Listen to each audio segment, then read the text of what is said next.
Hello, this is Matthew, here to say the Rime of the Ancient Mariner. I'm going to start from the top because of the fact I didn't like the last recording of it. One, it was a long time ago, and I would much rather just re-record it since it's been a year plus, so year and a half.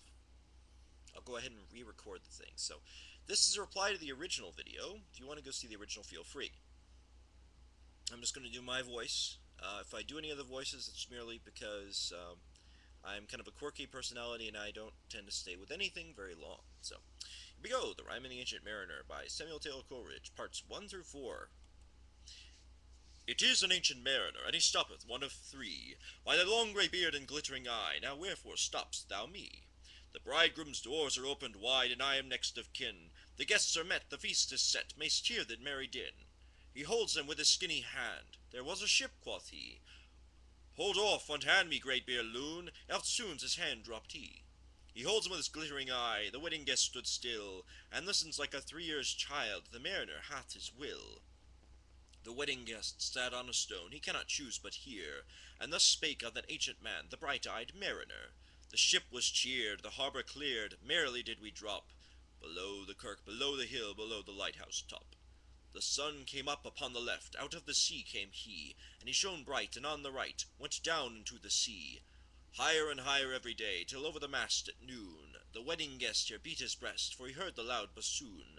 The bride hath paced into the hall, red as a rose is she, nodding their heads before her goes the merry minstrelsy. The wedding guest he beat his breast, yet he cannot choose but hear, and thus spake of that ancient man, the bright-eyed mariner.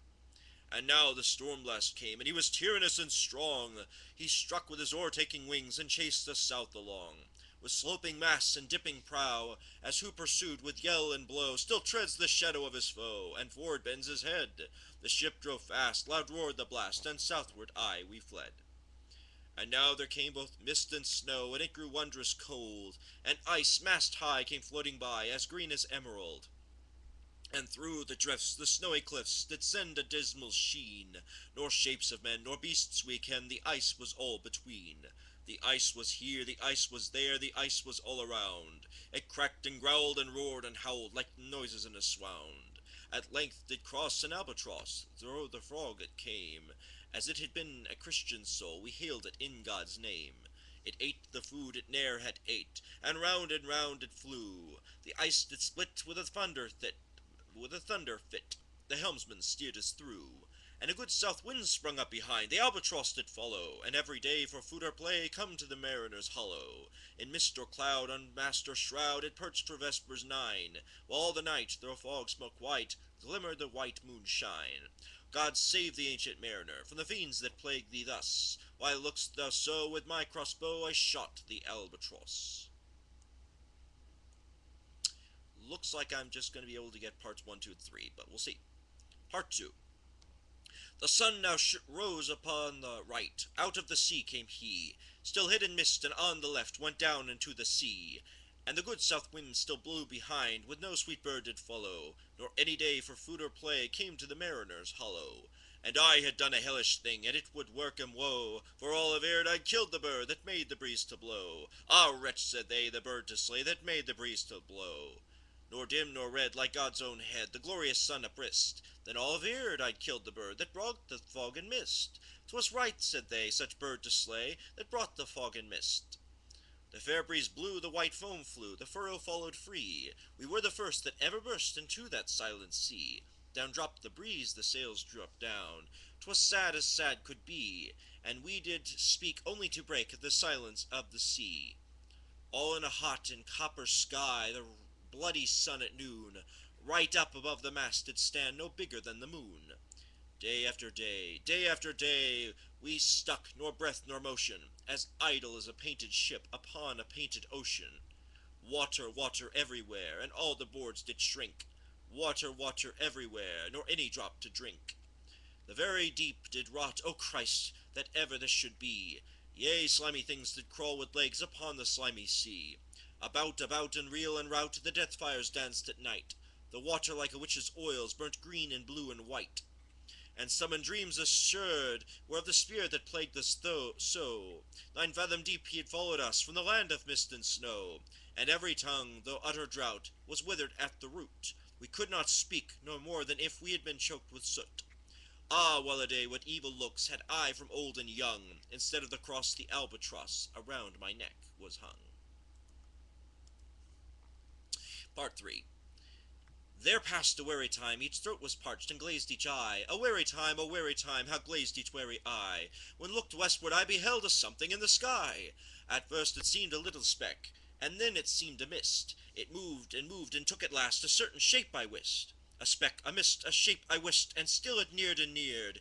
As it dodged a water sprite, it plunged and tacked and veered. With throats unslacked, with black lips baked, we could nor laugh nor wail. Though utter drought, all dumb we stood. I bit my arm, I sucked the blood, and cried, "A sail, a sail!"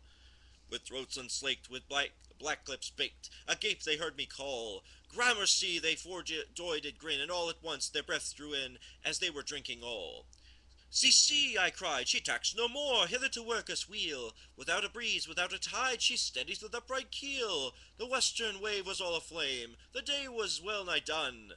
Almost upon the western wave rested the broad bright sun, when that strange shape drove suddenly betwixt us and the sun. And straight the sun was flecked with bars, Heaven's mother sent us grace, as if through a dungeon grate he peered with broad and burning face. Alas, thought I, with my heart beat loud, how fast she nears and nears! Are those her sails that glance in the sun like restless gossameres? Are those her ribs through which the sun did peer as through a gate? Is that woman all her crew? Is that death? And are there two? Is death that woman's mate? Her lips were red, her looks were free, her locks were yellow as gold, her skin was as white as leprosy. The nightmare life and death was she, who thicks man's blood with cold. The naked hulk alongside came, and twain were casting dice. "The game is done, I've won," quoth she, and whistles thrice. The sun rim dips, the stars rush out. At one strike comes the dark. With far heard whisper o'er the sea, off shot the spectre bark. We listened and looked sideways up, fear at my heart as at a cup my lifeblood seemed to sip. The stars were dim, the thick as night, the steersman's face was lamp gleamed white. From the sails the dew did drip, till clomb and the eastern bar the horned moon with one bright star within the nether tip. One after one by the star-dogged moon, too quick for groan or sigh, each turned his face with a ghastly pang and cursed me with his eye.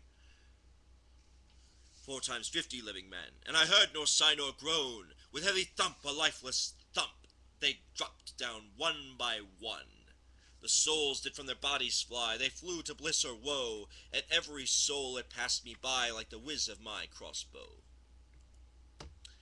And I shall post part 4 upon the next video. So, have a good one, guys, and I hope you enjoyed my reading of The Rime of the Ancient Mariner by Samuel Taylor Coleridge.